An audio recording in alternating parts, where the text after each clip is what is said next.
All right, my name is Rudy Davis. It's September the 21st, 11:14 p.m. Central Standard Time. I need to give the context of the videos that you're about to watch. Over the last several months, I've been in daily communication with Schaeffer Cox over Corelink's email. I have reason to believe that he's going to a disciplinary hearing. I think it was probably yesterday, and I have not heard any emails from him.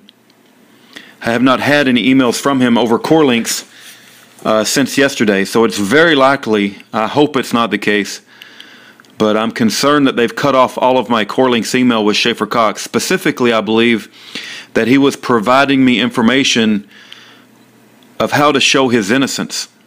And there was a lady by the name of Maria who had a terabyte of discovery evidence that has been sitting up in Alaska for over 5 years. And Schaeffer asked that Maria send me a copy of that. And I have been spending a tremendous amount of time going through that data. The data is very jumbled. It's in, if you're familiar with directory trees on Windows, you have to spend a lot of time going through the directory trees and to try to make sense of what's what and where the audios are and what videos and what you're listening to.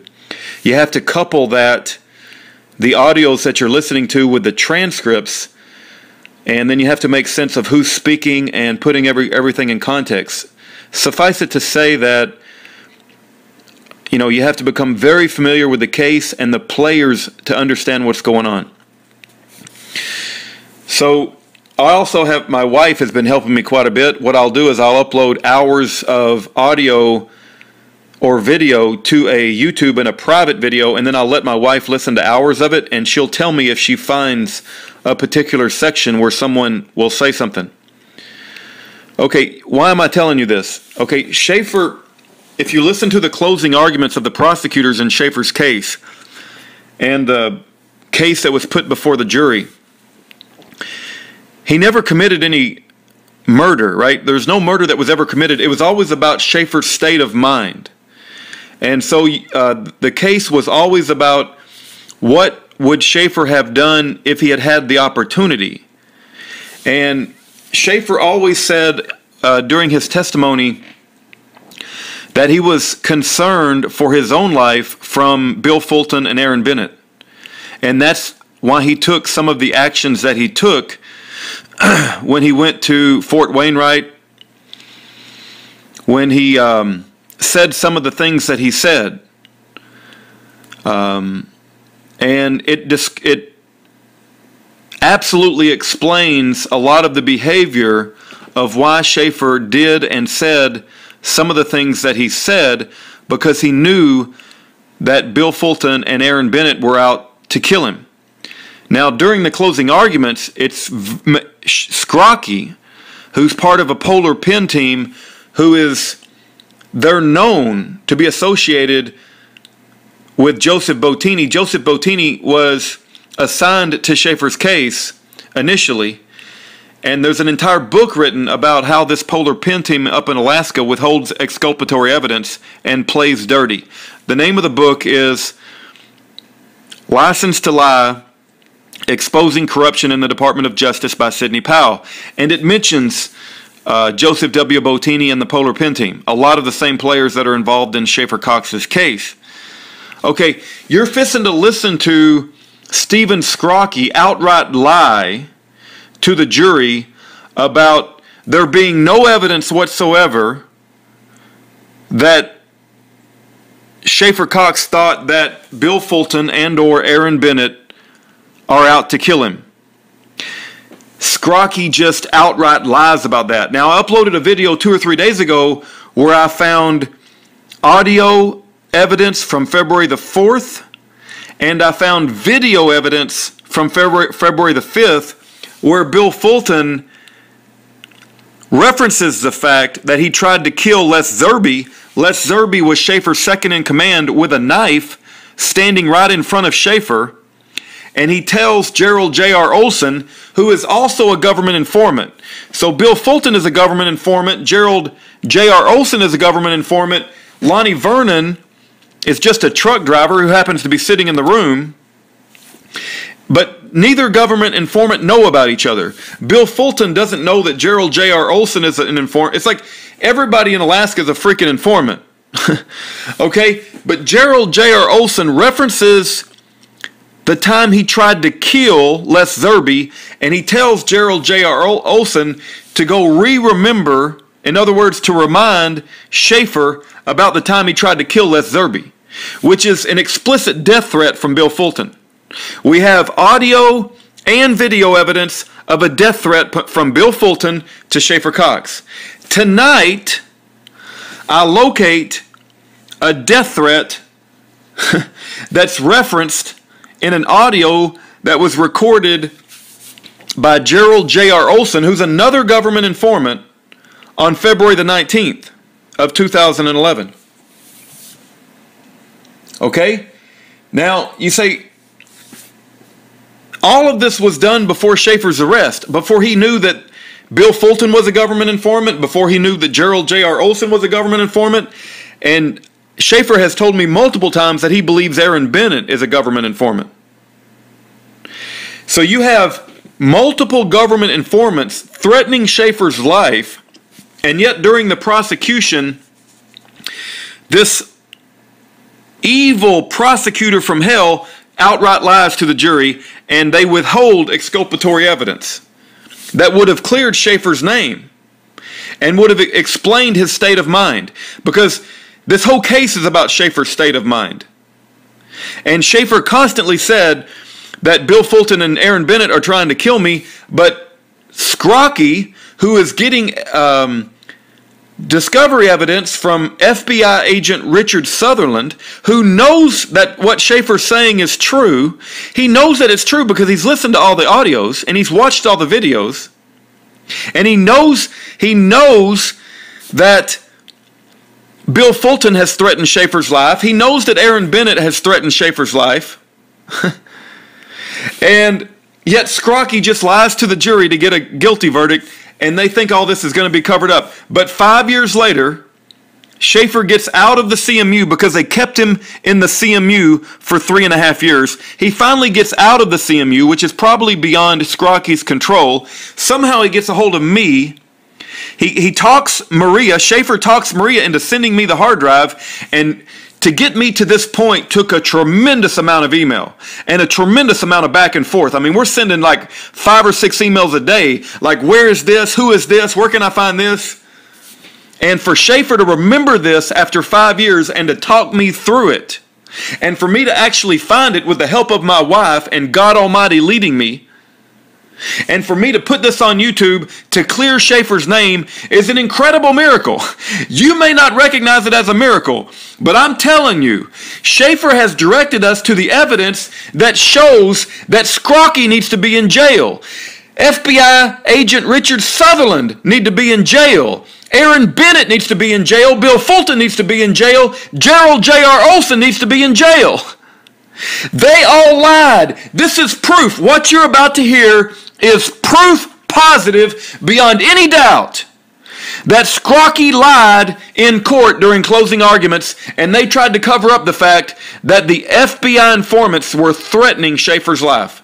You're fixing to hear evidence that only Schaeffer knew about and was withheld from the jury. It's an incredibly important thing, and it's Schaeffer's entire life hangs in the balance. And somebody with some familiarity with Schaeffer's case needs to listen to this video. I don't know if it's a governor that can do a pardon. I don't know if it's his public defender, Michael Filipovic. But somebody has to do something, right? There's no getting around the fact that Skrocki lied and painted a horrific picture for the jury that was not true. I'm going to play the exculpatory evidence that was withheld from the jury. Listen very carefully from the death threats from Bill Fulton and Aaron Bennett, and get this video to as many people as you can, and pray to God that they have not put Schaeffer back in the CMU. They know that he was talking to me, and I think that he had his disciplinary hearing yesterday, and I did not hear from him on Wednesday, so I'm concerned they threw him back in the CMU. And they're going to keep him there for years and years. But you know what? God worked a mighty miracle, and the day they throw him back in the CMU, the day after actually, if they threw him in the CMU yesterday, so today's Wednesday, the day after they throw him in the CMU, we get massive breakthrough evidence that Skrocki lied. I hope you understand what's the significance of this video. I really hope you understand and follow what I'm trying to say. Remember I told you that it was pretty quiet from August, in terms of the investigation, August through December or so. What happens in February is we kind of kick it into a little different frame, a little high gear. Because you know why? Because Schaeffer Cox tells Gerald Olson, he tells Lonnie Vernon, I need you guys to go down to this militia convention in Anchorage. And Bill Fulton's going to be down there, right? But Bill Fulton, I'm afraid, is trying to kill me. Aaron Bennett's going to be down there. The Aaron Bennett, I'm afraid, is trying to kill me. I submit to you folks, you get 5 hours of audio, okay? You try to find a statement anywhere about Bill Fulton's trying to kill me, Aaron Bennett's trying to kill me, you're not going to find it. You can look through all the documents you want. You can go through all 900 of them. You're not going to find it. I submit to you folks, you get 5 hours of audio, okay? You try to find a statement anywhere about Bill Fulton's trying to kill me, Aaron Bennett's trying to kill me, you're not going to find it. You can look through all the documents you want. You can go through all 900 of them. You're not going to find it.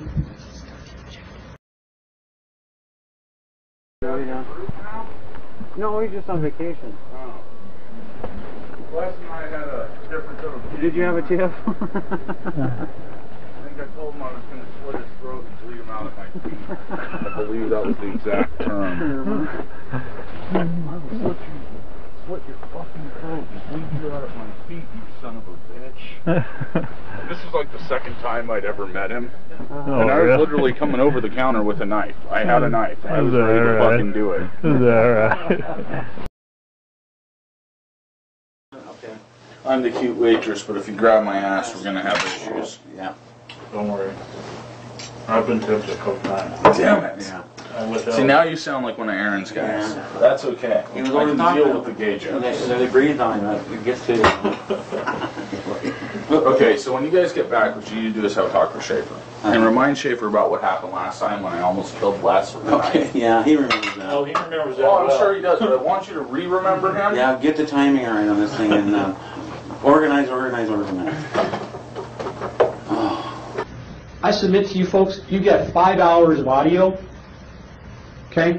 You try to find a statement anywhere about Bill Fulton's trying to kill me, Aaron Bennett's trying to kill me, you're not going to find it. You can look through all the documents you want. You can go through all 900 of them. You're not going to find it.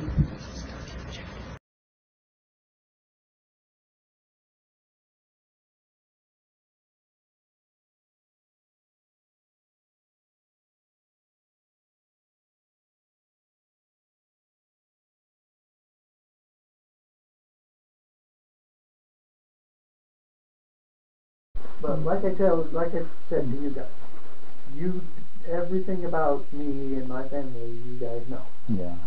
And there's no surprises. Yeah. So. What about that, Lonnie? You told me a couple days ago, and you said that Aaron was I can kill all of us, yeah. dead We're all in hell fucking on it dead. or something. We're all fucking dead. That was his exactly. And that was, You got to see a taste of it down there. Oh, yeah. but that was real recent, like the last time that we had anything about. It was before that. 3 days before that. It was the weekend before that because when Lonnie and It was after Aaron we went to came the back summit. from. If you want to see Aaron Bennett in full action, tell Bill up and get that CD from him, or the DVD from his full show. He'll get to see her. He'll get down to the summit down there. We went to. Oh, you guys got a DVD and Bill Renzel No. Bill Fulton. Bill. He paid $450 to get that thing filmed that day. It's all on his DVD. If anybody wants to go listen, you'll get to see what Aaron Bennett, what a piece of shit he is. And you'll tell just everything he drilled on him, but he was trying to get in through me. He got me pissed off, and it blew up. I know, attacking you guys. Attacking an hour into the meeting because they're an hour late because they're drunk showing up because we were drunk all night. And they come there running their mouth, and him and his little goon, his little punk buddy, he's got one little punk buddy, that little Luke. I'm guarantee you, if you see him around, and they're both together, and they're staring at you, you better get your gun out and blow their frickin' head off, because that's what they're coming to do to you. That's their plan. They tried it down there, they had the knife out and everything. They had the gun, they were going They were drinking with their guns, you know. They were in the bar with their guns. 60, and they had 3 or 4 guns each. I mean, just